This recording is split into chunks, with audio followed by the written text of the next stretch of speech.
Assalamu alaikum Saeed bhai.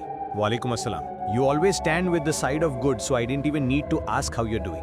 I'm sure you're well. My name is Dop Mondol and I'm 22 years old. I'm a regular listener and a devoted fan of Ghost USA. When I was around 11 years old, I started listening to Ghost USA and I loved it deeply. For a long time, I wanted to share a terrifying incident that happened to me personally. Until I could tell this story to you, Saeed bhai, and to the listeners of Ghost USA, I couldn't find peace. I had always wanted to visit your studio, but due to work and lack of time, I couldn't make it. I'm really sorry for that. If you like this story, please do share it on the show. Before I begin, let me tell you that my home is in Shimulia village under Jikargacha Thana in Jessore district. We are Christians and everyone in our village follows Christianity. There are no people of other religions here. It's a completely Christian area. Anyway, like every night, I finished dinner and went to bed. At some point, I fell asleep. In my sleep, I suddenly felt my entire body stiffen and rise straight up as if I were floating in the air above my bed. My whole body went numb, arms, legs, everything. I could feel what was happening, yet I couldn't move a muscle. After some time, I began to feel like I was losing consciousness. I forced my eyes open, and the next thing I knew, I fell from the air onto the bed, feeling a sharp pain in my waist. Since I was still half asleep, I didn't think too much of it and went to sleep. That night passed without anything else strange happening, but the next night, the same thing happened again. I floated above my bed and then dropped down. This happened for 2 consecutive nights exactly the same way. Eventually, I became somewhat used to it, though I didn't tell anyone, even my grandmother, who I lived with since my parents worked in Dhaka. She's old-fashioned and would have just been terrified, so I kept quiet. This continued for several nights. Nothing else happened, but the experience itself was horrifying. I used to think ghosts and jinns were nonsense, but I loved listening to scary stories. Even so, I never talked about my fears. One evening, some friends and I went to an old man in the village to hear ghost stories. His stories scared me badly inside, though I didn't show it because my friends would laugh. That night I went home, had dinner and went to bed like usual. But that night something new happened. I started dreaming and that dream somehow became real. In the dream my friend Akash came to my house calling my name. "Hey, come outside." Half asleep I asked him why. He said, "Our friend Ronnie is missing from his house. Come help me look for him." I was talking to Akash from my bed, still half asleep. It felt like early morning, but the time was actually around 2-3 am. Without thinking, I got up, opened my room door and went outside. When I reached the main gate, I saw it was locked. The key was hanging in its usual place. I grabbed it and unlocked the gate, still in a kind of trance, and followed Akash down the road. He was walking ahead of me and I was following behind. After a while, he got far ahead of me.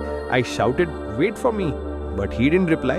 I kept walking and suddenly tripped over something and fell. Then nothing. I don't remember a thing after that. The next morning I woke up surrounded by people. My grandmother was crying, asking where I'd gone and what had happened. I told her everything. She said that in the middle of the night she suddenly woke up and found my room door wide open and I was gone. She called my name, searched everywhere, but I didn't answer. She got the neighbors to help and they searched all over the area. Just before dawn, around 5:30 am, a village boy came running to our house. He said the church caretaker had found me lying unconscious near the church under a huge old tamarind tree. That tree is over 100 years old. They rushed there and found me exactly as he said, lying motionless at the base of the tree. Everyone was shocked. My grandmother was terrified and brought me home. When I heard all this, I was speechless. Everyone said it was the work of some evil spirit or jinn. But what shocked me most was how did I get inside the church grounds? The church compound has a big iron gate that's always locked at night with a guard. How did I enter without anyone seeing me? If only the story ended there, but it didn't. Soon after, I became weak, got a fever and fell seriously ill. Doctors couldn't find anything wrong. So my parents came from Dhaka bringing along a spiritual healer, Kabiraj, whom my father trusted. The Kabiraj said he would see me that evening. Before the ritual, he told me to bathe and bring 4 candles. I did as he said. He drew a circle on the floor with a cross inside, told me to sit in the middle and place the candles on each arm of the cross. Then he started chanting.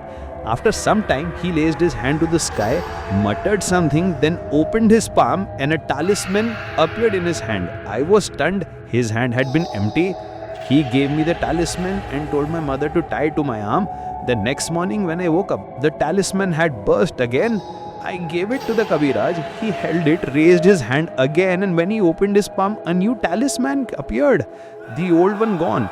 He tied it again and warned me not to go near any ponds, rivers, or the sea, or I'd be in danger. That night, I dreamed that someone was pulling my arm really hard, whispering, "Come with me." The figure was dark, shadowy, hideous. When I refused, it slapped me hard. I woke up screaming, "Mom!" My mother woke up and comforted me. The next morning, the talisman had burst again. The Kabiraj said there was a female jinn attached to me, one that wanted to take me away. The talisman's power and the jinn's power were clashing, causing it to burst. He said he would try one last time that night. That evening, he performed an even more intense ritual with bones, animal hide, roots, and other strange items. He chanted continuously. At some point, I blacked out. When I woke up, I was in bed. My mother told me that during the ritual, the jinn spoke through me. It said it was a female jinn banished from her realm and that she had attached herself to me when I passed by a cemetery as a child. She said she liked me and wanted to stay with me forever. The Kabiraj demanded that she leave me. She refused until he threatened and struck her. Before leaving, she screamed, "I will come back. I'll come back and take his child with me. You won't be able to stop me." Then she was gone.